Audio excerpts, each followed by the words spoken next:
Howdy, folks. Happy Tuesday. It is a joyful Tuesday in Buffalo. I won't say why, Russ, but I'll say it later on. No, say it now. Go. Get it? Okay, and Russ and Jan can appreciate this. When you have an opportunity to dance on the grave of Bill Belichick and the New England Patriots, you friggin' dance. That's right. Unless you're the team facing Josh Allen and Diggs in your fantasy football final, and then you are not necessarily so much a happy camper right now. It could be worse. You could face Alvin Kamara. Right.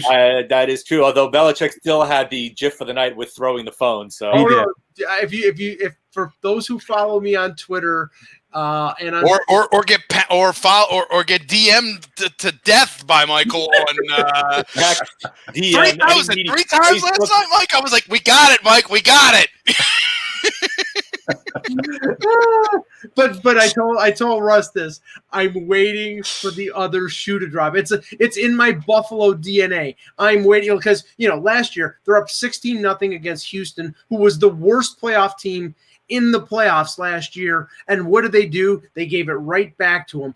I'm just like the. But you gotta have no memory of that, Mike. You gotta just move forward. Like this is 2020. Also, right. I have every expectation with this wackadoodle year that we've had that either one of the Buffalo Bills or the Cleveland Browns will win the Super Bowl this year. Yeah, something weird will happen. But I go back. Expect a Bills-Chiefs AFC Championship game. Yeah, that's what I would expect. Mike, I go back to and a field goal that actually stays on target this time. Sorry, Mike. Mark Sanchez. And there the other shoe has fallen. I'm gonna pig stick you. I mean, I remember when Mark Sanchez beat Tom Brady in the playoffs, and that was a big deal. And I didn't have any other expectations like, hey, I wonder if my team's going to the Super Bowl. I was just happy they beat Tom Brady in the playoffs because nobody did it. Right. And so, at the end of the day, you have to just enjoy these little victories. And this is a good one. And the thing that gets me crazy is I saw an over line on that at 46.5, and it ends up at 47. And Mike says there was a missed extra point. I didn't watch a minute of the game. I'll be honest. I was watching, other things.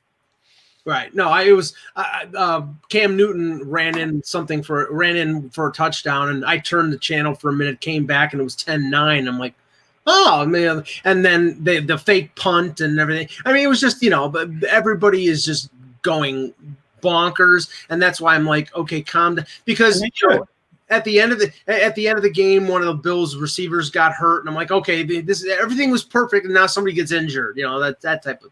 At this point, they don't need to play anybody this week, and they're gonna have a bye anyway, so you still have a couple of weeks to heal. No bye. It's only one. Oh, that's right. Yeah, that's right. There's only one. Look, end of the day, I'm happy for Buffalo regular season. Once they hit the playoffs, I'll start hating them again.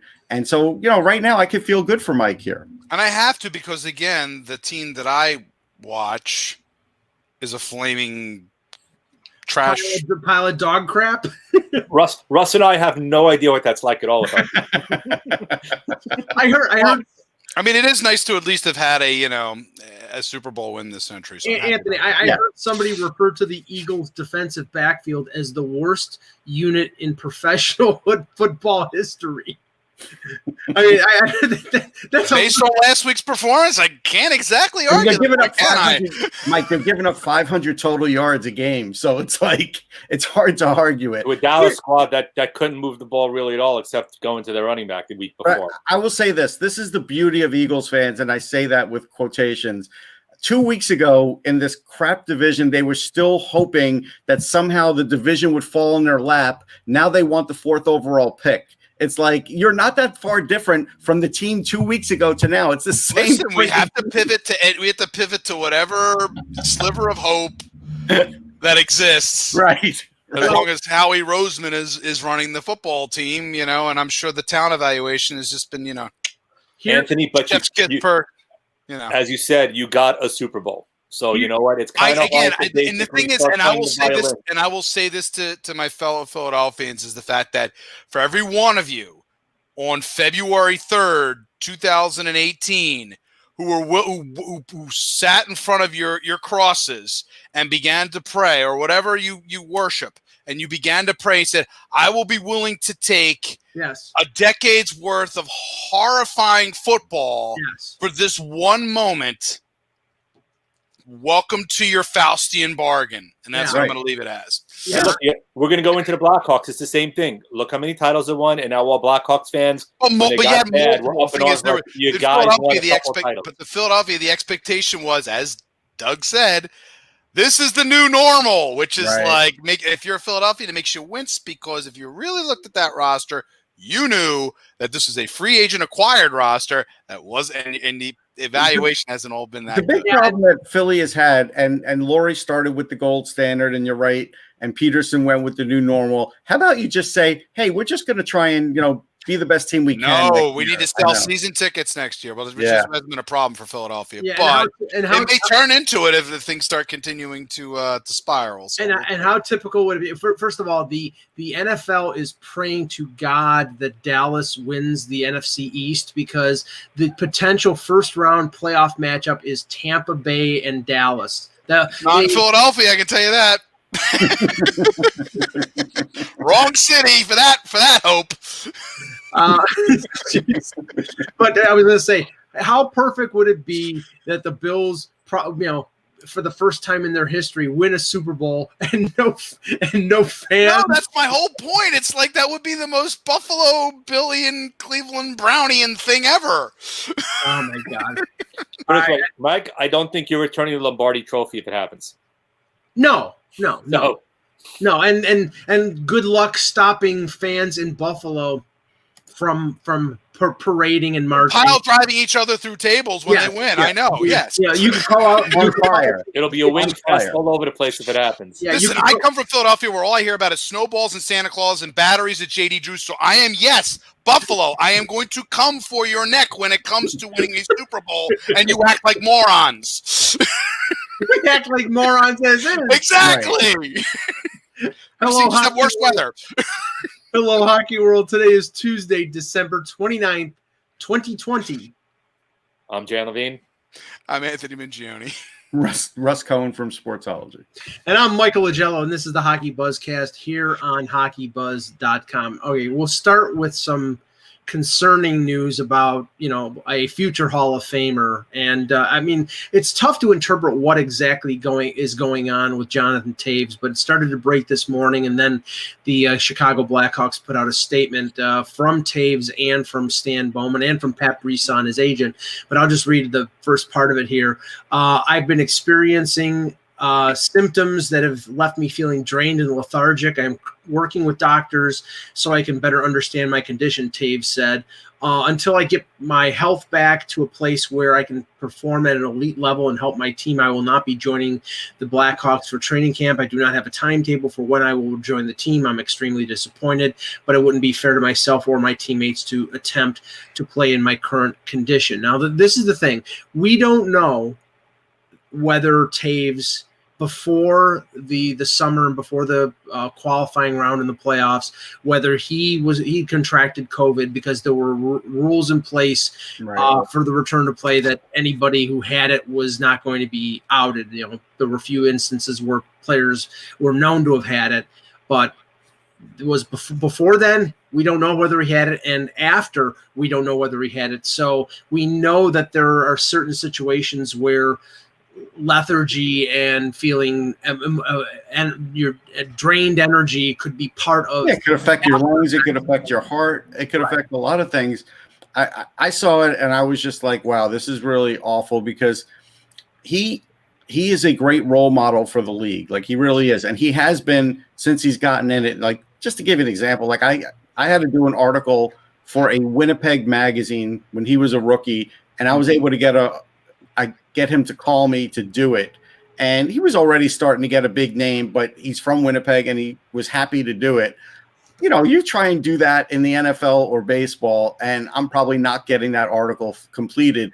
I go back to the Winter Classic when it was at Notre Dame, and he was just having fun. He's a good guy. He's a great hockey player. Yes, Michael Cohen, he is a Hall of Famer. Yes. He's questioning you on that, Mike, but I'm not.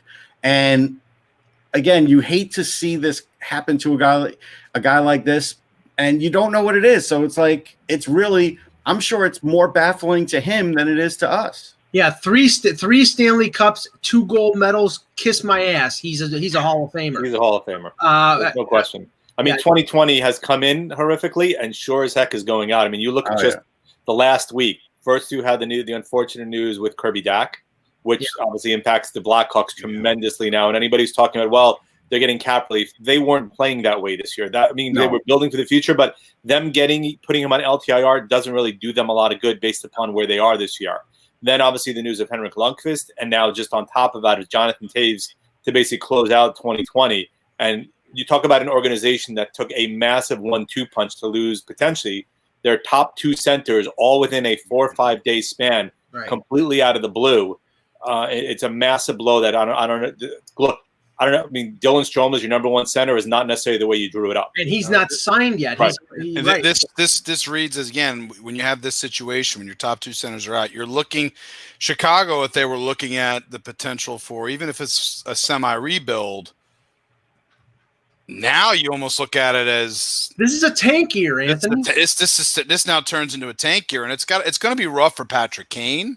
Oh, I mean, he's obviously committed long-term with the Blackhawks, but losing a year like this is going to be. The idea was already a tough nut to swallow, but now with the potential of not having Kane there, not having Toews there, that's going to be I'm not going to cast aspersions on Malcolm Subban and Colin Delia, but when you put that up as your 1-2 combo for a regular season, I think you're going down the road of potentially tanking. Now, that's not saying Subban, because he has shown promise at times when he was with Boston, when he was with Vegas, and maybe in the offseason he devoted himself knowing that this is his opportunity to carve out a number 1 job. I don't put that past him. But now that you've lost Alex Nylander for a long term with an injury, Doc is going to be out for 4 to 5 months with the wrist, and now you don't know what's going to happen with Toews. And, probably now I'd like to be the agent for Dylan Strome because I'm sure he's got them between a rock and a hard place in terms of a new contract. So, I mean, Chicago is in real deep trouble here. Just imagine. I mean, now it's like it doesn't even matter if Seabrook plays or not. They don't need the LTIR room. But just imagine now if he goes on the LTIR, they won't be able to spend the amount of money that they'll have available this year. Yeah. Plus, I don't think they were spending it anyway. No, but they could become a clearinghouse if they wanted to. Yeah, the problem is, Duncan Keith probably is not going anywhere either. Right, no. So the 3 or 4 guy veterans who've been there. Obviously there were rumors when they announced they were planning future that maybe Toews or Kane could be available in the future. I don't foresee that happening clearly, at least as of right now. Next year, who knows? But first and foremost, clearly we're all praying that the news on Toews is nothing that's going to be career-ending and something that hopefully is fixable and something that allows him to play this year first and foremost. Yeah, and according to Cap Friendly, right now in the offseason, Seabrook is on injured reserve, but he's still counting against the cap, and obviously Toews is counting against the cap, and they're $4 million, a little over $4 million under the cap. Now, once they sign Strome, and we don't know if it's going to be in the $4 million range, probably a little under that. If they do put Toews and Seabrook on LTIR, that opens up like $17 million in cap space. So they could be a clearinghouse. They could be. I will tell you this too, like the chat room was saying, maybe Kane and Keith would opt out. They're not those guys. They're not opted out. No, I don't agree. I don't think they would be. It would be. I find it far more likely that Blackhawk management will come to them first. Yeah. If they have an offer, then those players opting out. It's just because when you're part of an organization for that period of time and you have that kind of history and you're basically, Blackhawks for life, ostensibly. Yeah. I find it hard, but I think they look at that as their responsibility to carry the flag there until things get better. But Kane, look, having enough conversations with him, he does nothing but think about hockey and play hockey, and that's all he wants to do. He's not going to opt out. He's just it's not going to happen. You mean opt out as in for the season? In the season, as in not play the 56 game season? Yeah, there's no chance of that. I thought that date may have already passed. Also, yeah, that's what I thought. Right, exactly. I think there may be one player that opted out that wasn't a big name player at all. So okay, I wasn't sure if it was still a couple days. No, I think it was a couple days ago. It was like the chat room brought it up. Yeah, I thought it was like Christmas Eve that the deadline was, or something of that nature. So, okay. So, moving on from the Blackhawks, because now that they don't open their camp along with the other 24 teams that made the playoffs until January 3rd. The Buffalo Sabres and the 7 non-playoff teams are opening their camp this week. And GM Kevin Adams and head coach Ralph Kruger had their Zoom call interviews that I was on this morning. And I found it interesting. They were asked a couple questions about the Sabres being one of the teams that was moving from the Atlantic to the East Division against 6 Metro teams with the Boston Bruins added. And, I understand going into the season with a positive outlook and saying, our goal is to make the playoffs. But when you're going into this East Division with the Rangers, the Devils, the Islanders, Philly, Pittsburgh, Washington, and Boston, I'm sorry, you're not making the playoffs. Now, they can't have that mindset, but the mindset of Kevin Adams, like I asked him a question about how they're going to manipulate and use their taxi squad, whether it was going to be used for player development, like having Jack Quinn, their first-round pick from this year, or Dylan Cousins, who's leading the World Junior in scoring right now, whether they were going to be on the taxi squad or what they were going to do. And he was like, we're going to have players on there that are going to help us win and help us make the playoffs. Well, unless you got Gretzky and Lemieux on your taxi squad, you're not making the playoffs. So I mean, that's where I don't get the philosophy. But I guess they, Fontaine and McGillney if we're going to stay within the right. area. Well, yeah, sure. Yeah. Right. Joe Perro. There you go. There you go. No, I mean, it's going to be difficult. I think this is about as tough a draw, I think, as the Sabres could possibly have gotten in this case. And you're getting arguably, the toughest team out of your own divisions joining you in this, this Eastern Division setup. Geographically, it's great. And I guess if you look at it, maybe not from the point of view, again, that if you have some of the younger players, they're going to be this is their trial by fire. Mm-hmm. This is really, they're going to be going up against teams that are in the Metro that are really good. That are set up for success, it's going to be the fight for the top 4 divisional spots is going to be as heated as it gets. And anything that the Sabres, I think that they can do to have some modicum of success this season goes into the bank for them to be able to kind of use that moving forward. Now, the only team, Jan, that I think that the Sabres can finish ahead of, and I like some of the young players that Jersey has, but I still think, defensively, they're not great. I know they added Crawford in goal along with Blackwood, so I think their tandem is pretty good. But I don't know whether they have enough offense and their defense is deep enough in that division to have any kind of success. But I think the Rangers are ahead of where the Sabres are, even after the Sabres add Taylor Hall. So I mean, again, I know that they have to have a positive outlook. They have no other choice. But there's positive outlook, and then they're sort of lying to themselves. Yeah, I mean, the East, in my opinion, is the toughest division out of all of them, right? Because I think we've pretty much said there's probably 6 teams that could make the playoffs for 4 spots, and there's no additional wild card spots that are being created there. So they have probably the toughest draw, but Boston and Buffalo moving over to the East as opposed to staying in their original division.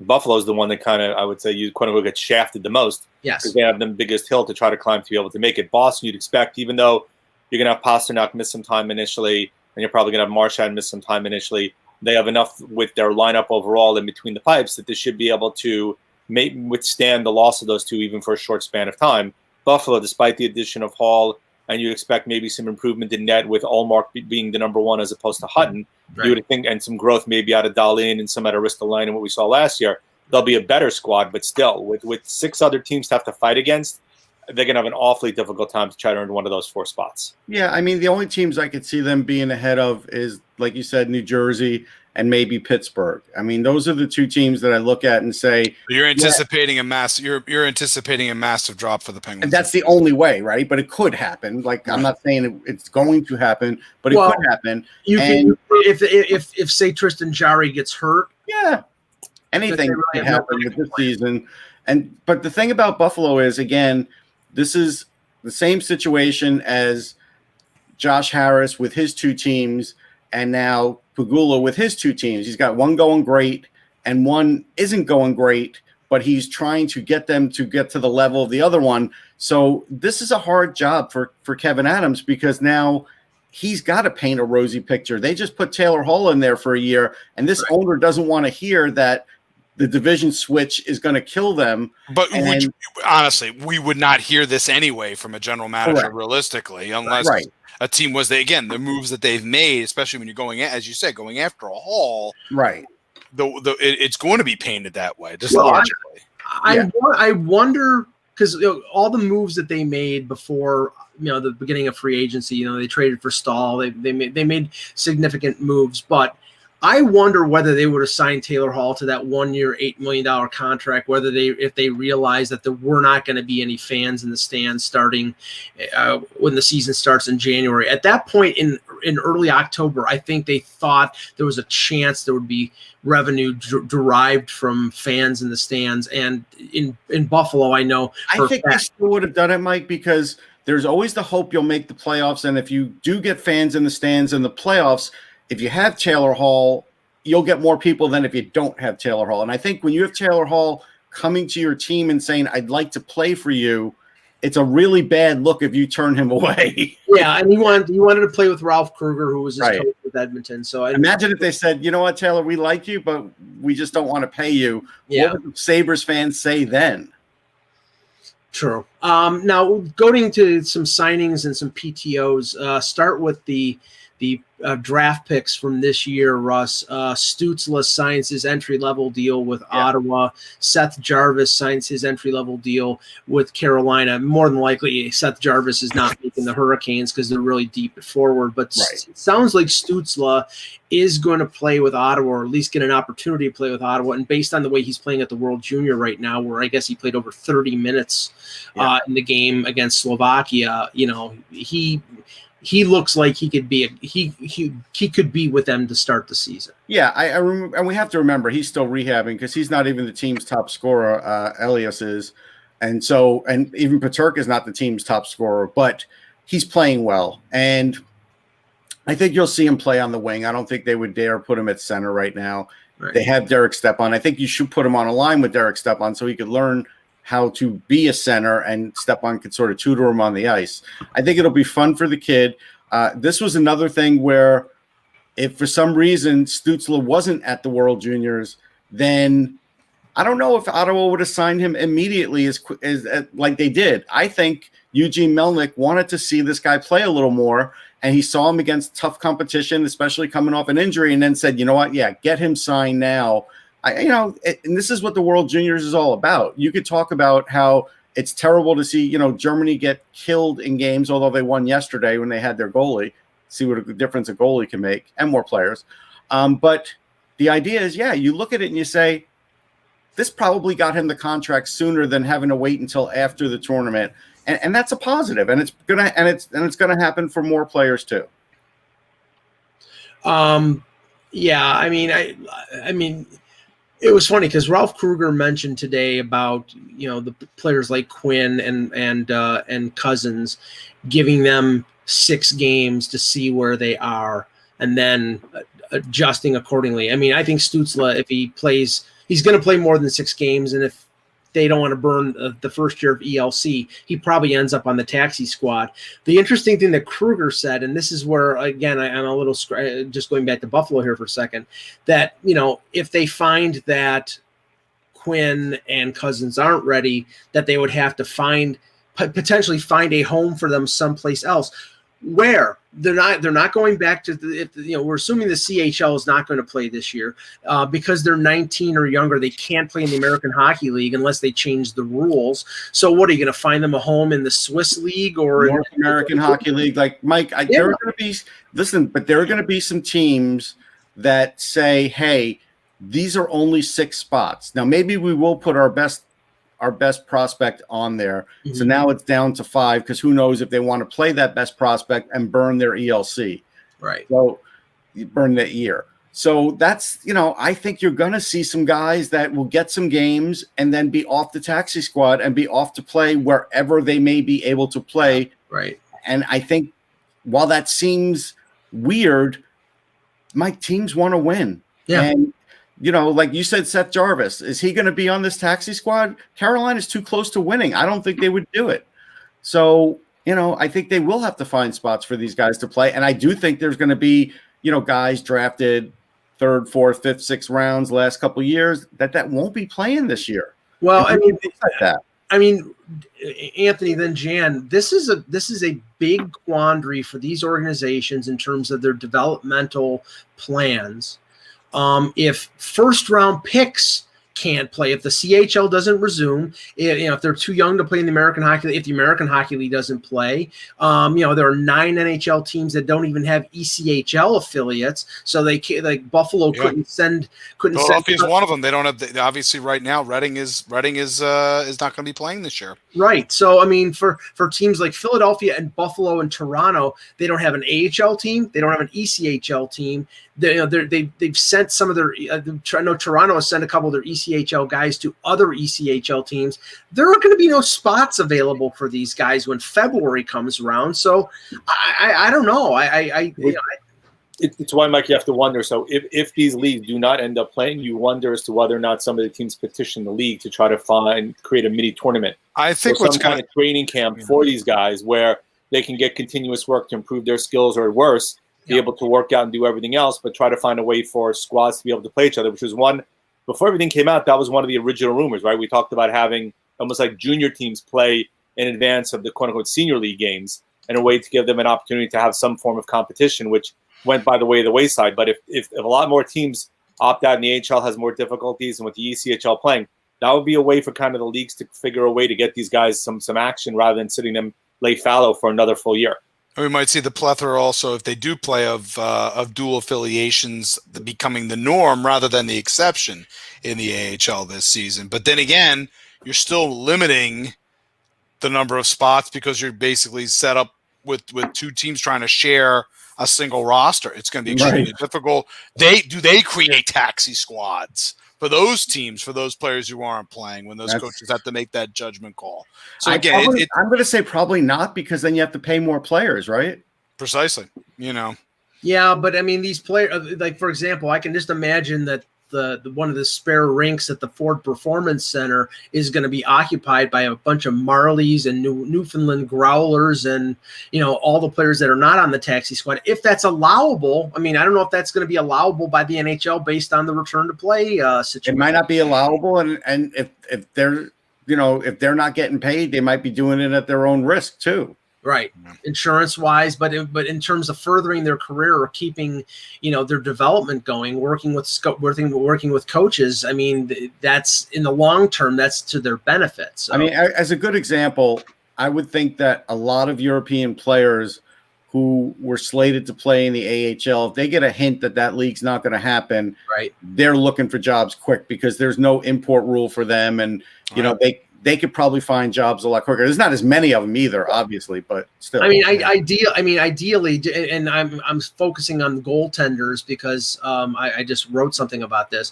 But Ukko-Pekka Luukkonen, the Sabres' big goaltender prospect, is playing in the SM Liga with TPS. He's not on their training camp roster. Nope. It doesn't sound like they're going to bring him over. Like the Leafs with Igor Korshkov, he's playing with Lokomotiv in the KHL. They basically gave him to them for the season because it made no sense with the uncertainty of the AHL to bring him back and then find out that the AHL is not going to play. Yeah, like the Rangers with Kravtsov, same thing. He's playing over there. He's doing well. They're not going to touch him. Right. Luukkonen would be the number 1 goalie for the Amerks. They want to get him work in a professional league. Well, he has work in a professional league, so they're not going to mess things up. The Leafs, they have 2 young goalies, and Joseph Wall and Ian Scott, one of them who didn't play last year because of an injury, and they've got no minor leagues for these guys to play at all. So it's so like Wall you sent to the North American Hockey League. That's what you sent to Wall. Right. Philadelphia's in a bit of a fortunate spot with their goaltenders because both of them European-based. Their main two prospects, Sandstrom is currently playing for Vastavik in the Allsvenskan, and of course Ustimenko.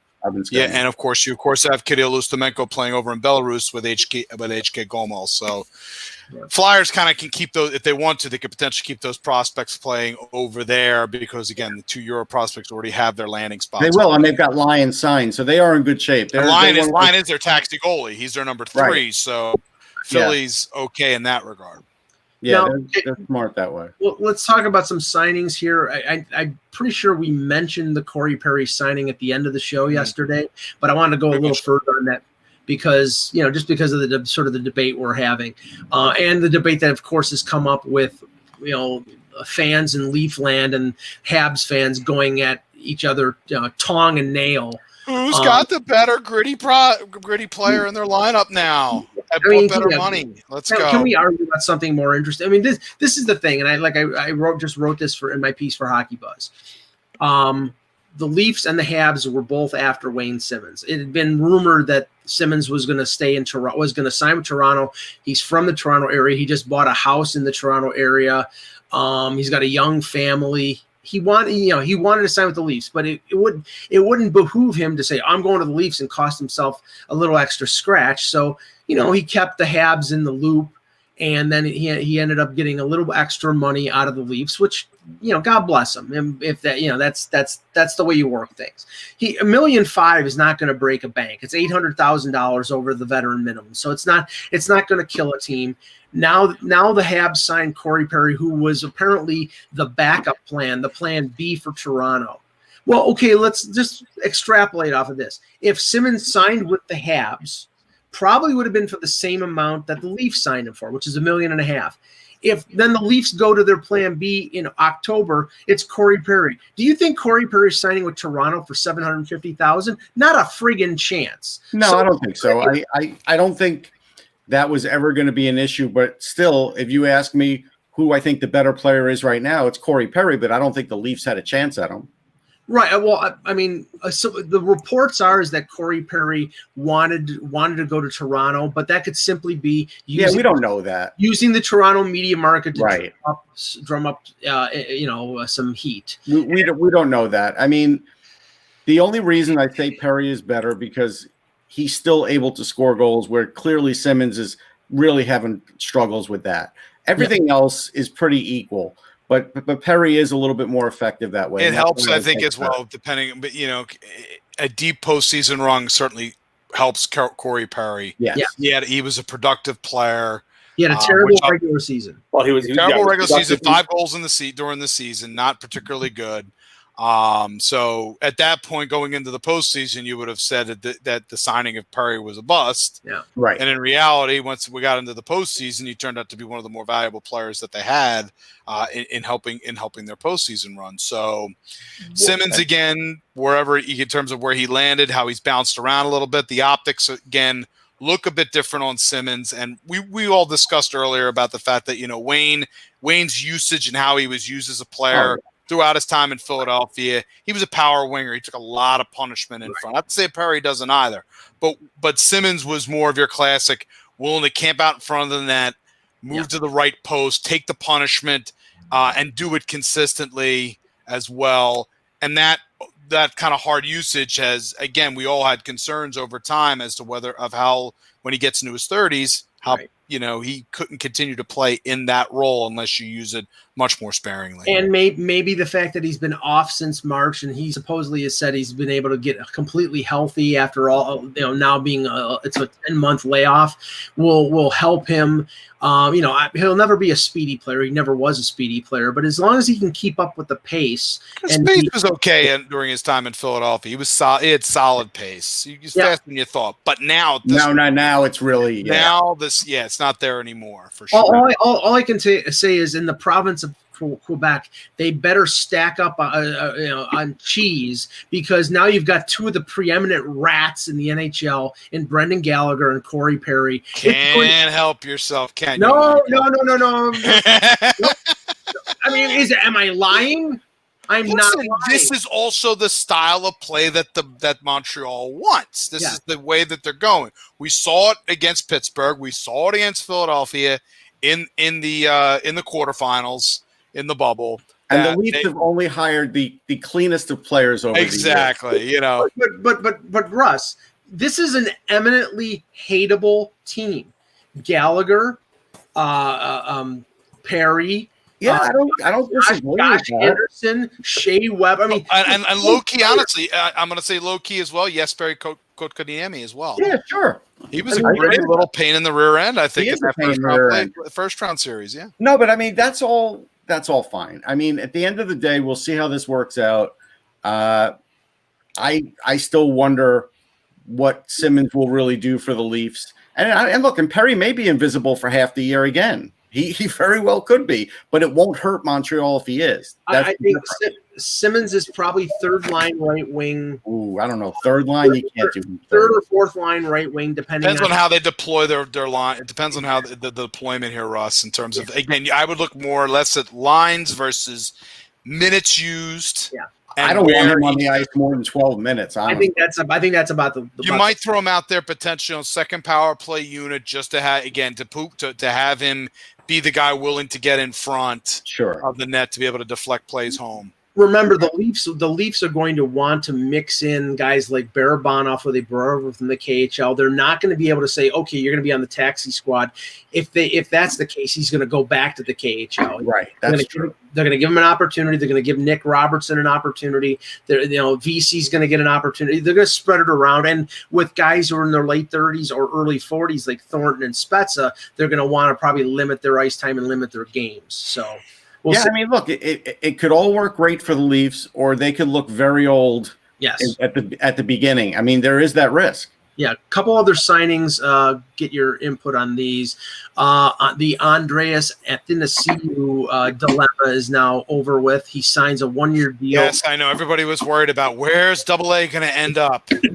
Jan, what did you think of this? Because, I mean, I think it's good value, but for him being 25 years old, being the talent that he has, the speed that he has, the package that he has, the fact that he had to wait till December 28th and he only got $1.2 million, it sends up flares. Well, if you look at the 5 years he's played, right, he had one truly phenomenal year. That right now is more looking like the aberration than the norm when it comes to his game. It's great to have the entire package, but if you can't put it together and produce, it doesn't do you any good. And last year, his play cratered so badly that he got benched even when he went to Edmonton, and Edmonton wanted to get him and Tyler Ennis to bolster the speed on their lineup. The problem with Athanasiou is he's not great defensively, so he needs to score. And last year, he wasn't scoring at all. So it's good value. Maybe he can carve out a spot, though. LA's got so many guys coming down the pike that you would expect it's a one and done or trade deadline, and maybe he gets moved again.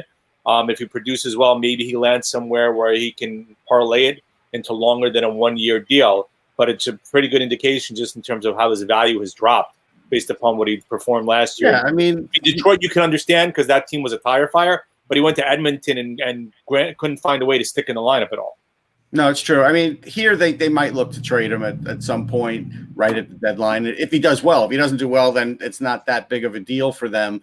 But I noticed that a lot of fans from other teams wanted him. I saw that once Derek Brassard was announcing he wasn't going to be back on the island, Islander fans wanted him. But the Islanders have to straighten out their own finances. Like they have to wait to do some of these signings. So they're going to lose out on some of these players. They just are.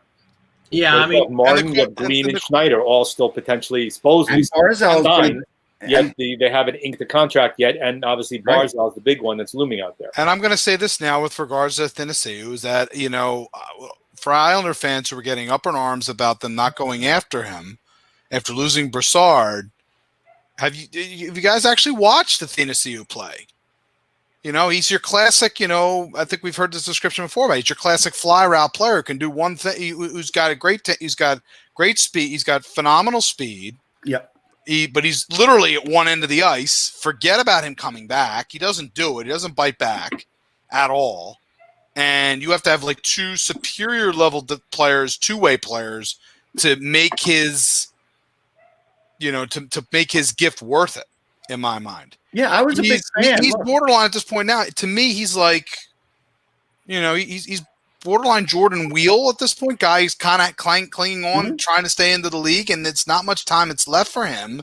And there's a reason why he's bounced around as much as he has. Right. Yeah, I remember in his draft year, I really liked him because I saw the speed he had. And, in junior hockey, when you have speed like that, you really can do things. But he's really not gotten any better as a player. No, right. And it speaks volumes that he was traded for by the GM that drafted him, Ken Hall. Yeah. And they let him go. And he didn't do well after the trade, and in the playoffs, and then he doesn't qualify him, and he doesn't even bring him back on a lower salary. So I mean, that to me that sends signals. The other signing was RFA Ethan Bear for the Oilers, a 2-year deal at $2 million per. Yeah, solid deal, solid amount. But again, how is it going to be used? Right, that's question number one. With the absence now of Klefbom, probably for the year, you look at Edmonton's defense, and I love Darnell Nurse. I think he's a really good defenseman. Adam Larson is, I think, barely a top 4, just barely. Chris Russell is hideous. Tyson Berry is a specialist, and I if you use him as a point man on the power play and play him 15 minutes a night, he's going to be good. A lot of weight, Russ, is going to be on Bear, on Caleb Jones, and on Slater Cuckoo, and whether they want to bring Bouchard up and Broberg. I mean, that's a lot of inexperience on that blue line. I'm sensing they're not going to bring Broberg up. And he's doing really well, but I'm just feeling like they're not going to. Bruce Bouchard is going to get his chance. Bouchard. This is the opening for Evan. This is the opening for Bouchard. He did really well in the AHL. He's got a physical side to his game. I think he's more suited to sort of bring him in now. Let Broberg get a little more time, and he'll be even that much more dynamic. But this is more suited, I think, for Bouchard. And look, this is a good defense for them. I just feel bad that they have such bad goaltending. Like, maybe they'll surprise us. We're all so smart. Maybe they'll outsmart us. But if they don't, that defense is going to be working hard, man. Now, there were a number of tryouts announced over the last couple of days. We'll just go through them quickly here. What do you mean, like the Bad News Bears were having tryouts? What do you mean? Yeah, exactly. Where's Inglepuke? Kelly's bell bottoms, baby. Kelly's bell bottoms. No. Chico's bell bottoms. Chico's bell bottoms. Chico's bail bonds. There you go. That's what I was looking for. We're going to have Kelly Leak playing for them. Tatum O'Neal had a hell of a fastball. Better curve. Yeah. Now, we heard about Craig Anderson. Buttermaker. Well, let's just mention the guys who are currently on tryouts and whether we think that they have a good chance to earn professional contracts, because Craig Anderson with Washington, obviously with the variation on the PTO game that you like to play. Yeah, exactly. Craig Anderson, stick or not. With the Capitals, I think he's got a pretty good. I agree. He's completely over the hill, which I don't expect. I think he's going to end up being the backup to Samsonov. It'll be him and Vanacek, and if anything, that combination can work. I think the three that's a serviceable triad of goalies if you're going to be going through the season. Again, we'll see if Anderson has anything left, though. Right? I mean, he didn't look particularly good last year. I mean, there's questions as in front of a better team in front of us. But is he better than Copley or Vanacek? I mean, jury's out a little bit. You would on paper clearly, but you'll see in short order. That's for sure. The Florida Panthers. Now, these weren't recent. These were a few weeks back. They have extended tryouts to Kevin Connaughton and Scott Darling. I have a feeling Scott Darling is going to be the taxi squad goalie or even the backup. I mean, I don't know how much confidence they have. Chris Dredger. I mean, that was sort of like a Aaron Small type of, he just came in at the end of the year and he was their number one goalie. I need an Aaron Dell reference here just to make sure Russ's blood pressure goes up. Well, Russ knows the Aaron Small. What's the show, Michael? Come on. I don't want to purposely antagonize Russ. He gets pissed off enough on his own. All you have to do is say pumpkin spice, and he's lit anyways. There we go. Now we got it. That's true. But Connaughton, I don't know. I'm not. Connaughton always seems to get a job. He hovers around. He's your number 5. He's third pair defenseman. He's like the Indiana Jones, like I'm a bad penny, I always turn up type of situation. I could see Darling being a guy who sits on the taxi squad because he's made enough money. Like he just wants to be around hockey. Like the Blackhawks gave him good cash, man, and he's going to live off that for the rest of his life. He's a high living David Ayers. I got that reference in just for you, Michael. You knew it was coming. I hope that car you buy is a lemon. Driving fine so far. But there's a better name on this list that Mike is saving. Oh yeah, no, we'll save the best for last. But Mike, obviously Mike Hoffman we mentioned, and by the way, wait, but let's mention it again. Okay, who thinks? Raise your hand if you think Mike Hoffman's not staying. Okay, thank you. Nobody, no. I mean, the problem is that if you keep talking about, everybody keeps talking about Vancouver. Again, as we stated, they cannot get rid of Louis Eriksson. If you get rid of Louis Eriksson, then Vancouver would probably have the space to be able to make it happen. Louis Eriksson was, first of all, if they don't send Jeff Gillooly to break Louis Eriksson's leg, and I'm joking, obviously, of course, guys. But you uttered it anyway, Michael. So that is not very nice public of you. Space now. Yeah, you'll be able to pick out Louis Eriksson. Well, remember, I think we all expected Hoffman in the $5 million range. The $3.75 to $4.25 is clearly less than we all expected him to get, even though it's the press market. It is a take it or leave it situation now. Because they know his time is shrinking. He's 30. You don't want to lose time, so you can potentially get that discount. We expected a wider gap between what he got and also what center went was guy who went back to Nashville, Granlund. We expected it to be a much bigger gap in terms of pay between the two of them than what it's going to end up being. Yeah, but Hoffman might be taking less to play with a good team where he can put good numbers. I mean, the thing is, what I was saying is Louis Eriksson, if he doesn't go on LTIR next year, I can just imagine Ron Francis getting bribed with a first-round pick from the Vancouver Canucks to take Eriksson off of their hands so they can open up space to do something. How many more years he got left? Eriksson probably bought a house next to the Sedins with the money Vancouver gave him. Yeah, 36 over 6. Does he have 2 years left? 2 years left. So after this year, to be a year left, and then if you get a first round pick for taking 1 year, $6 million if you're Seattle, Ron Francis does that every day, including Sunday. So, but Andy Strickland was reporting, and this was after Pierre LeBrun had written yesterday that Hoffman is very likely signing with the Blues. Strickland said 1 year at $4 million. Bingo. He thinks that Hoffman in a normal non-pandemic year would have probably been a long-term deal at 6.5. But I think he can get that if he has a good year with the Blues.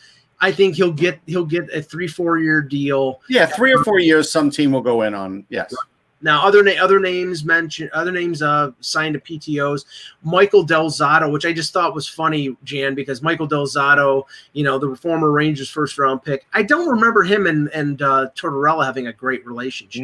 No, not particularly at all. But we can all joke what we want about Michael Del Zotto. The man has a Stanley Cup ring. So we can say whatever. Look, he burst on the scenes, and Russ can probably talk offline a lot about what created the issues that he had in New York, which a lot of us know. Living the nightlife a little bit too much in New York City, which impacted his career. But you know what? He's being able to carve out a role in multiple locations. Granted, as a 6th or 7th defenseman, but he's landing in places where he'll get utilized. And in a shortened season, you're gonna have no choice but to rotate guys. So he'll be on the third pair for Tortorella. Yeah, he'll lay the body for Torts. That's what he is. He's a physical guy who could still skate, and that's what.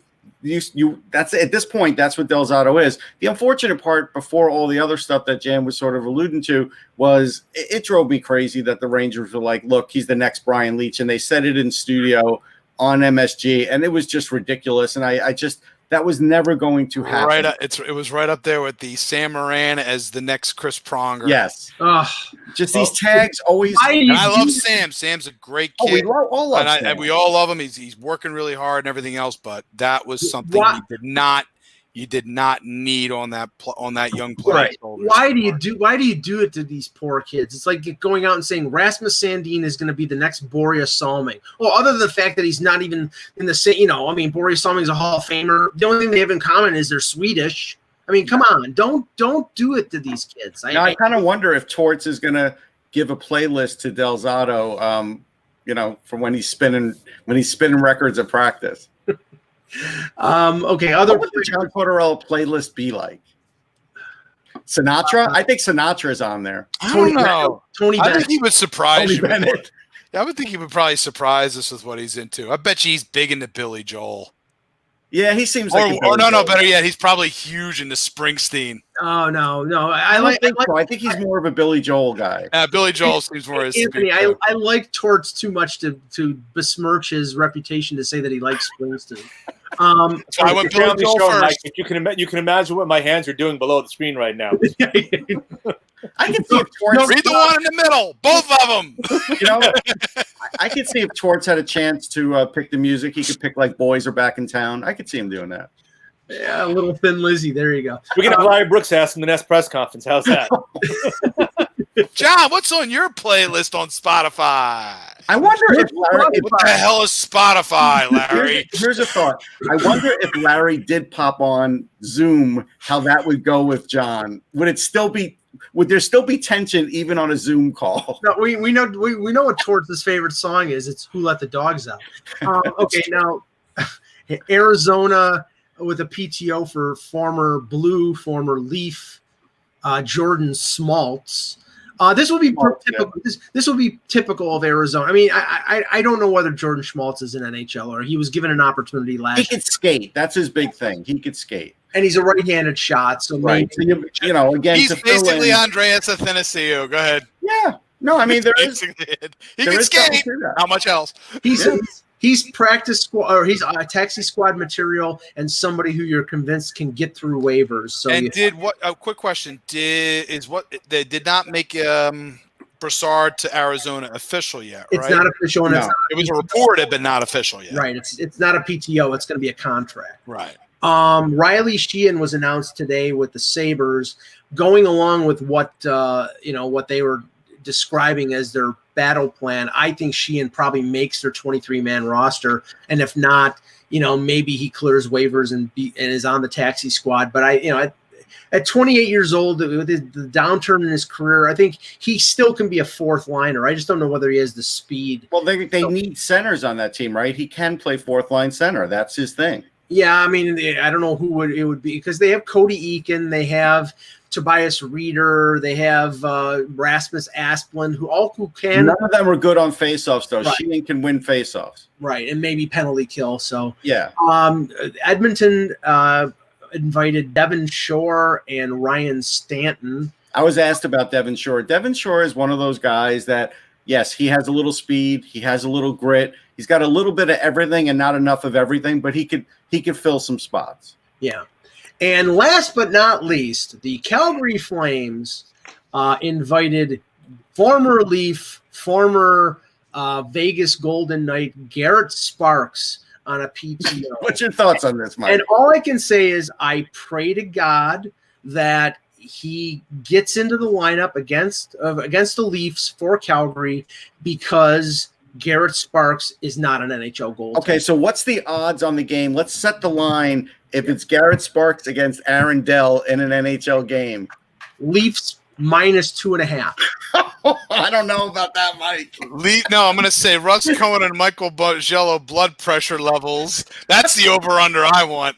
Yeah, all I can say, Anthony, is I hope you don't have limited text messages that night.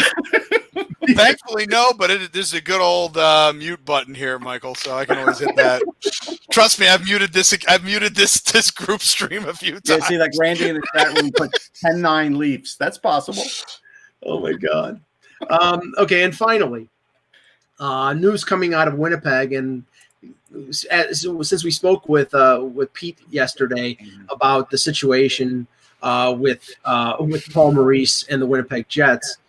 This isn't exactly a revelation, but it was reported in the Winnipeg Free Press by Mike McIntyre, I believe, that Jack Roslovic, who's currently still in RFA, will not come to Jets training camp. Unless he has either one or two things, either a new contract or a trade.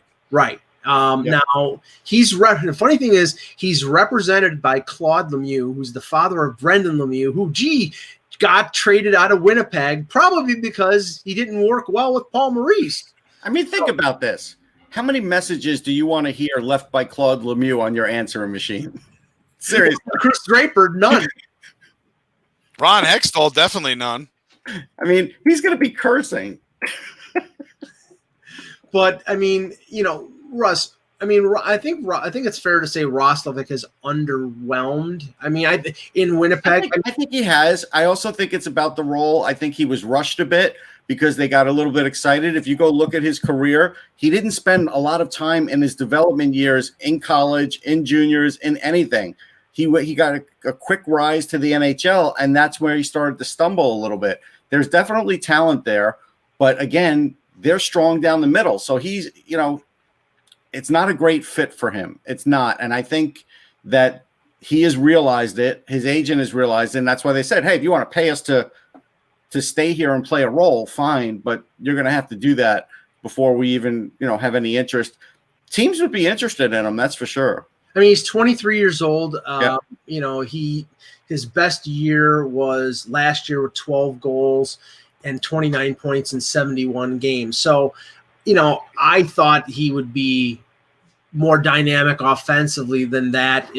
At this point in his career, he's now entering his 4th NHL season. So I don't know. It's a nasty little combo there, in the fact that it's how you're deployed, but also it kind of becomes a chicken and the egg situation where how are you used versus how are you using your time, right, as a player.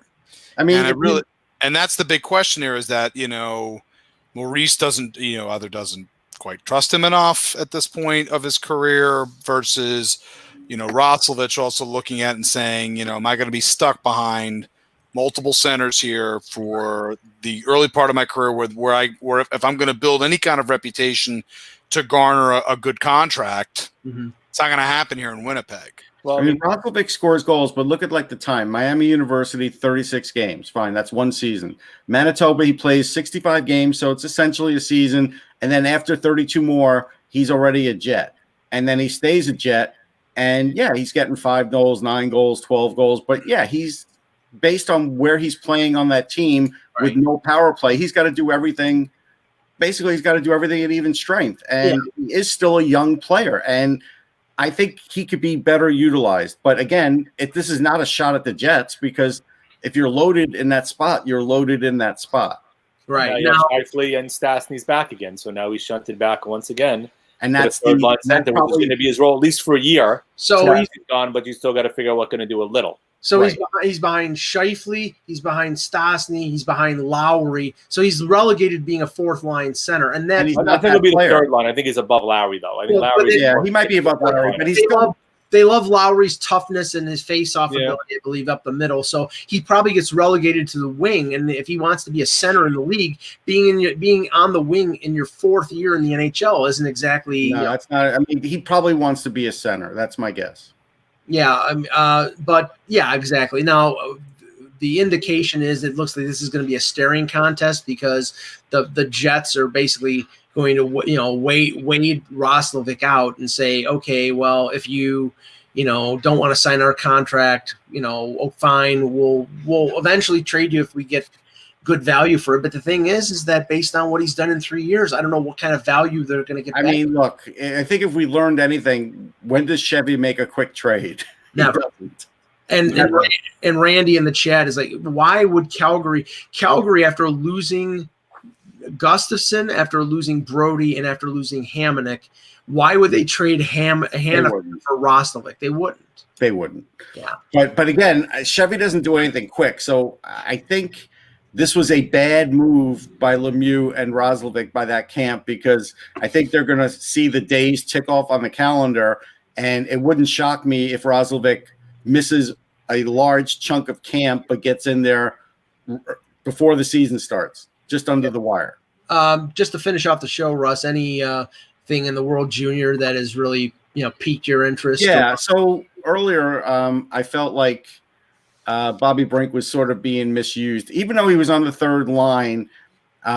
It depends who you play with. Like, I get it if you want to just have equal lines everywhere, but Nate Leaman doesn't do that. And he had him with Brett Berard, who's done nice things, but there were opportunities that Berard had. If he could have gotten the puck to Brink, that Brink could have started scoring even earlier in this game. Now, he has started to score, but when they put him with Matt Beniers, then all of a sudden you were seeing what the real Bobby Brink could look like in a tournament like this. And as a returning guy, That's a big deal. And now he won again, as stated, player of the game. Brink is, of course, won for this game with 2 goals. So yeah, again, the big thing with Brink is, as we all know, as we mentioned before with our analysis over the weekend on Off the Post with Shane Malloy, is again, it's not as much again about the skating; it's about who he's going to be playing with, right? And also, his ability to get to areas. And in this game, he got to the spots where he was able to. And that was probably the most important thing. But again, having a player like Beniers as your centerman is going to bring out the best in what you have. Yeah. And now the Spencer Knight talk is done. I was on Sirius yesterday, and I knew they would go to Knight. There was no reason you were going to stick with Dustin Wolf. And we know Dustin Wolf. We do. I mean, Wyatt Wiley was a teammate of Dustin Wolf. Carter Hart was a teammate. So we'd heard enough about Wolf being a good goalie. But you're not going to win a tournament like this with Wolf in net. You're going to win it with Spencer Knight. Yeah. And so you had to give him another chance. And Knight looked fine. And now that part's over. And that's another thing for them to sort of shed, which was a good thing. And so, end of the day, this was a big win because the Czechs really were trying to keep the score down, and they couldn't.